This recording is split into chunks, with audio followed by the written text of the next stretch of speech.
So what's going on here? Just having dinner. That's Dad's chair. He's gonna be mad. Wow, Brian, you sure have been doing a lot of jogging lately. It's called Stepn.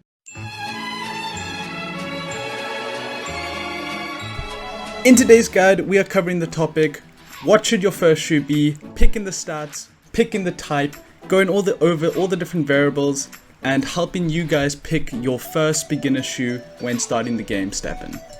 So when selecting your shoe, this is broken down into 3 different parts. The first one is your type of shoe, the second one is the most important, which is your attributes, and then the third one is your gem sockets. So the gem sockets are more of a luxury, but it's still something that you should know about.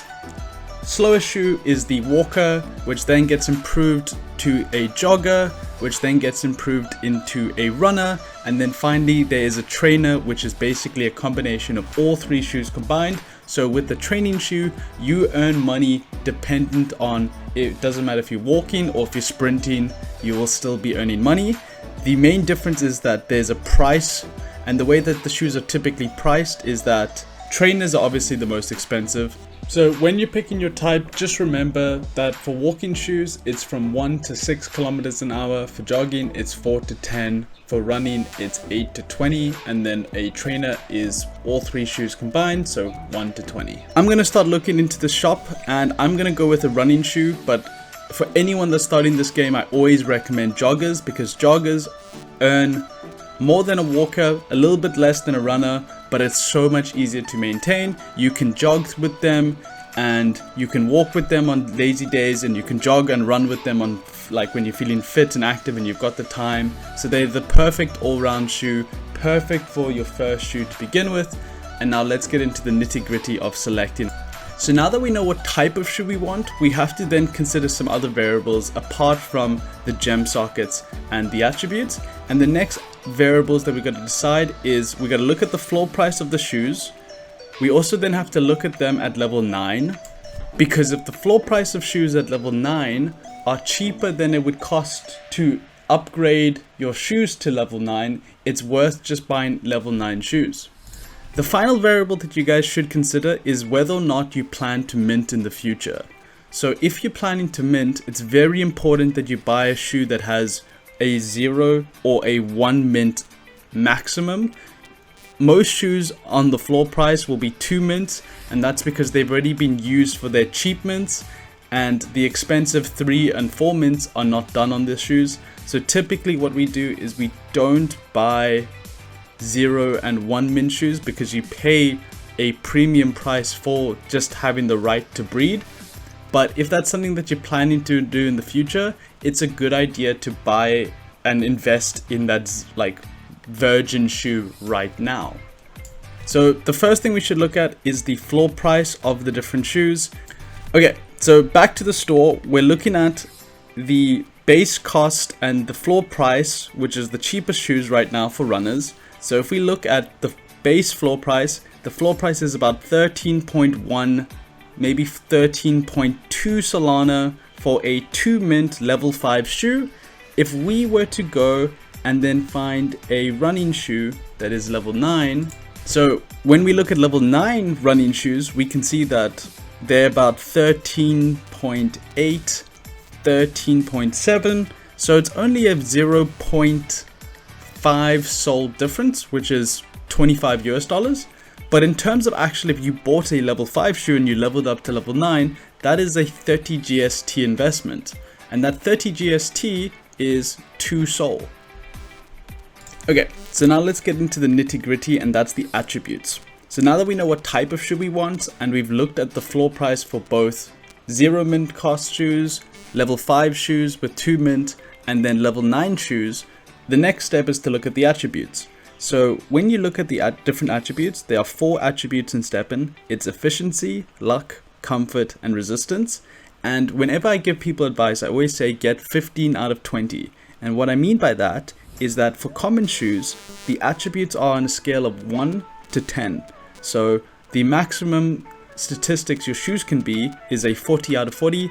The lowest is a 4 out of 40. And what that means is your efficiency is on a scale of 1 to 10, luck's 1 to 10, comfort's 1 to 10, and resistance is 1 to 10. But when I say get a 15 out of 20, 2 of the statistics and 2 of the attributes do not matter. And that is luck and comfort. Because luck, if you're running a one shoe strategy, never comes into play, because the higher your luck, the better your chances of finding gems and chests are. And then the higher your comfort is done and only used for level 30 shoes, which is then used to find and earn more GMT. So we're only looking for efficiency and resistance. So when we look at our efficiency and our resistance, when I say get a 15 out of 20, I'm saying look for a shoe that is 7.5 efficiency, 7.5 resistance, maybe 10 resistance and 5 efficiency. That's still a great shoe. Worst case scenario, you can even then get something like a 10 out of 20, which is a 5-5 split. Anything below, I would highly recommend picking up and spending a little bit more above the floor price in order to get a 10 to 15 out of 20 in terms of the attributes. So with this in mind, and we're going to go hunt and look for some 15 out of 20 shoes or some 10 out of 20 shoes, we're going to go look and we're only going to care about efficiency and resistance. But some of the shoes that you're going to go hunt and you're looking for will have efficiency and resistance that are like 30 and 10. And what that is that every time you level up a common shoe, you get 4 attribute points to spend on your shoe. If you see a shoe that doesn't have any, it just simply means that the owner of the shoe never leveled up the attributes themselves, which means that you can still level up your shoe and add the attributes to whichever ones you want. So it's actually better if they haven't been spent. If they have been spent, but it's only spent on efficiency and resistance, it doesn't matter because that's typically what you'd be leveling up anyway. So if you see a shoe that has some green lines and some green attributes, all you have to do is click the base button, and what that does is it simply hides the leveled up attributes, and then you get to see the base raw shoe stats from when it was first bred. Now this is the most important thing I could ever help you guys with, and that's when you're looking for a shoe, if they have misused and misspent their attribute points, don't buy the shoe. So if the shoe has invested some of its points into luck and comfort, it is not worth your time to buy. It is just a good idea to walk away, don't buy it.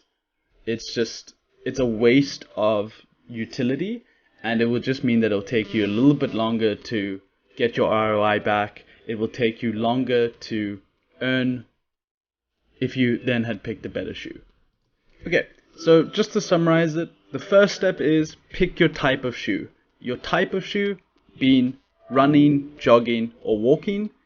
I highly recommend that if you are not disabled, to pick up a jogging pair of shoes, purely because you can walk at 4 kilometers an hour and still earn 5 GST per energy instead of 4 energy per GST with a walker. And then if you are already a runner and already incorporate running in your lifestyle, then pick up a running shoe. I can't imagine that anyone listening would buy a trainer and just run a one shoe strategy on a trainer. So for your first shoe, I just recommend a jogger or a runner. The next thing is you should decide early on if minting is going to be a part of your plan. If it is worth spending that extra 1 to 2 sol to make sure that you are able to mint in the future with a virgin pair of shoes instead of buying a shoe that has 2 to 4 mints. If you're going for your fastest ROI, you're basically going to be looking at investing and getting your shoe to level 9 and then just grinding the game. You're not going to be spending more money into leveling up your shoe and getting it to level 30. So what you want to do is just quickly find and just quickly see if the floor price for a level 9 shoe compared to a level 5 shoe makes sense. Just remember, it is 30 GST to level it up from level 5 to level 9, which means that's roughly $90 or I think 85 right now. So just remember that in case it is cheaper. So in this case it really is, because the market's taking a bit of a scare. So it's only $25 on the market in terms of the difference, and you save $90. So it's a good spend. And then when it comes to attributes, ignore luck, ignore comfort. You're just going to look at efficiency and resistance. Ideally, you're going to be hunting a 15 out of 20. If they've already spent attribute points, which is the green thing, then just remember, make sure that they haven't spent any in luck and comfort, and then the rest is okay. Hit the base button to look at the base attributes of the Virgin shoes and enjoy. Now, I promised to quickly speak about the gem sockets, and that's going to just be the cherry on top, because technically you would be spending more money to buy gems and to unlock the gem sockets to equip it into your shoes, but this is literally just the cherry on the top. And when we look at gem sockets, every shoe will have 4, and it starts at the top left, then it moves to the top right, then it goes bottom left, and then bottom right. And what those sockets are is each one of them represents one of the attributes. You can stack them, so they can be 2 efficiency, 1 resistance, 1 luck, or it could just be 1 of each, or it could be 4 of each. And then what it is that you can then equip these amazing things called gemstones into them to basically just boost and get additional attributes and stats on your shoe. So for your first pair of shoes, you're only really going to be looking at the first 2 positions, which is going to be the 2 gem sockets at the top. And if possible, what you want is you want to get either efficiency and resistance. Those are the only ones that matter. Anything else is just purely a luxury. You're not going to use it if it's luck, you're not going to use it if it's comfort. And then the way that the gem sockets work is that at level 5, the top left one is available for unlock. At level 10, you can unlock the far one on the right. So this is like more of a long play game. But if you do find a shoe that has something like crazy good efficiency, like let's say a 9 or a 10 efficiency, and it has an efficiency socket in the top left, it could be worth unlocking that and then just dropping a level 1 efficiency like gem inside, and then just getting a little bit of a boost that way.